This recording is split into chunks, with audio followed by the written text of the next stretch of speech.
Bharat, Britain और America सहित दुनिया के कई देशों में कोरोना वायरस के खिलाफ टीकाकरण अभियान चल रहे हैं। भारत में अब तक 41,38,000 से ज्यादा लोगों को कोरोना का टीका लगाया जा चुका है और इसी के साथ दुनिया में सबसे तेजी से 40 लाख लोगों को टीका लगाने के मामले में भारत सबसे आगे हो गया है। वहीं अमेरिका में अब तक 2.5 करोड़ से भी ज्यादा लोगों को कोरोना का टीका लगाया जा चुका है, जबकि ब्रिटेन में लाखों लोगों का टीकाकरण हो चुका है। आइए जानते हैं दुनिया की 6 सबसे दमदार मानी जा रही कोरोना वैक्सीन के बारे में सब कुछ। Number 1, Moderna vaccine. ये mRNA तकनीक पर आधारित वैक्सीन है। इसमें कोरोना वायरस के जेनेटिक कोड को शरीर में इंजेक्ट किया जाता है, जिससे शरीर वायरल प्रोटीन बनाने लगता है, लेकिन पूरा वायरस नहीं बनता।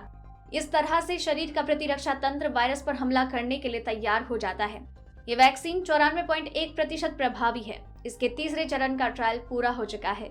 इसे अब तक America, Canada, Britain, Israel, Switzerland और यूरोपीय संघ ने मंजूरी दी है। इसकी 2 खुराक देनी होती है। पहली खुराक देने के 28 दिन के बाद दूसरी खुराक दी जाती है। फ्रिज में इसे 30 दिनों तक रखा जा सकता है, जबकि -20 डिग्री तापमान पर यह 6 महीने तक सुरक्षित रह सकती है। Number 2, Pfizer BioNTech vaccine.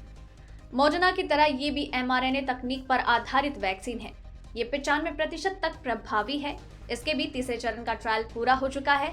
इसे मंजूरी देने वालों में अमेरिका, कनाडा और ब्रिटेन के अलावा स्विट्जरलैंड, बहरीन, सऊदी अरब, यूरोपीय संघ, Argentina, Chile, Costa Rica, Ecuador, Jordan, Kuwait, Mexico, Panama और सिंगापुर शामिल हैं। इसकी भी 2 खुराकें देनी होती है। पहली खुराक देने के 21 दिन के बाद दूसरी खुराक दी जाती है और इस वैक्सीन को लगभग 75 डिग्री सेल्सियस तापमान पर रखा जाता है। Number 3, Oxford AstraZeneca vaccine. ये वायरल वेक्टर तकनीक पर आधारित वैक्सीन है। इसे बनाने के लिए पहले वायरस स्ट्रेन को संक्रमण मुक्त किया जाता है और फिर उसके इस्तेमाल से कोरोना वायरस प्रोटीन विकसित किया जाता है। इसके बाद उन प्रोटीन्स के जरिए शरीर में संक्रमण को रोकने लायक इम्यूनिटी विकसित की जाती है। ये वैक्सीन 62% प्रभावी है। इसके भी तीसरे चरण का ट्रायल पूरा हो चुका है। इसे अब तक ब्रिटेन, अर्जेंटीना, भारत और मैक्सिको में इस्तेमाल करने के लिए मंजूरी मिल चुकी है। इसके भी 2 खुराकें देनी होती है। दोनों खुराक के बीच 4 हफ्तों का अंतर रखना होता है और इसे 2 से 8 डिग्री तापमान पर रखा जा सकता है। Number 4, Sinopharm vaccine. ये इनएक्टिवेटेड यानी निष्क्रिय वायरस तकनीक पर आधारित वैक्सीन है।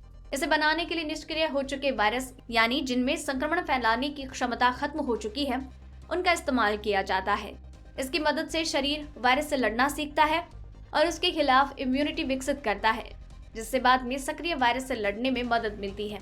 इसकी प्रभावकारिता कितनी है, इसे लेकर अभी असमंजस की स्थिति है। वैसे बताया गया है कि ये 79.34% प्रभावी है, जबकि संयुक्त अरब अमीरात में हुए ट्रायल में इसे 86% प्रभावी पाया गया। फिलहाल इसके तीसरे चरण का ट्रायल चल रहा है। इसे अब तक चीन के अलावा संयुक्त अरब अमीरात, बहरीन, मिस्र और जॉर्डन में इस्तेमाल की मंजूरी मिली है। इसकी भी 2 खुराक देनी होती है और दोनों खुराकों के बीच 3 हफ्तों का अंतर होता है और इसे 2 से 8 डिग्री के तापमान में रखा जा सकता है। Number 5, Johnson and Johnson vaccine. ये भी ऑक्सफोर्ड एस्ट्राजेनेका की वैक्सीन की तरह वायरल वेक्टर तकनीक पर आधारित वैक्सीन है। अभी इसकी प्रभावकारिता के बारे में कोई जानकारी नहीं है। इसके दूसरे चरण का ट्रायल पूरा हो चुका है और तीसरे चरण के ट्रायल का डेटा जल्द ही जारी होने वाला है। इसकी पहली और दूसरी खुराक की प्रभावकारिता से संबंधित परीक्षण किया जा रहा है। -20 डिग्री तापमान पर इसे 2 साल तक सुरक्षित रखा जा सकता है, जबकि 2 से 8 डिग्री तापमान पर यह 3 महीने तक सुरक्षित रहेगी। नंबर 6, गामालिया इंस्टीट्यूट की वैक्सीन। ये भी वायरल वेक्टर तकनीक पर आधारित वैक्सीन है। इसे 91.4% प्रभावी बताया गया है, लेकिन अभी इससे संबंधित डेटा जारी नहीं किया गया है। फिलहाल इसके तीसरे चरण का ट्रायल चल रहा है। रूस के अलावा इसे बेलारूस, अर्जेंटीना, अल्जीरिया, बोलिविया, फिलिस्तीन और सर्बिया ने इस्तेमाल की मंजूरी दी है। इसकी 2 खुराक देनी होती है और दोनों खुराकों के बीच 3 हफ्तों का अंतर रखना होता है। इसे -20 डिग्री तापमान पर रखा जाता है। अगर आपको ये रिपोर्ट पसंद आई तो इसे लाइक और शेयर करें। साथ ही अपने व्यूज हमें कमेंट करके जरूर बताएं। सब्सक्राइब करें हमारा चैनल ऐसी ही लेटेस्ट और इंटरेस्टिंग न्यूज के लिए।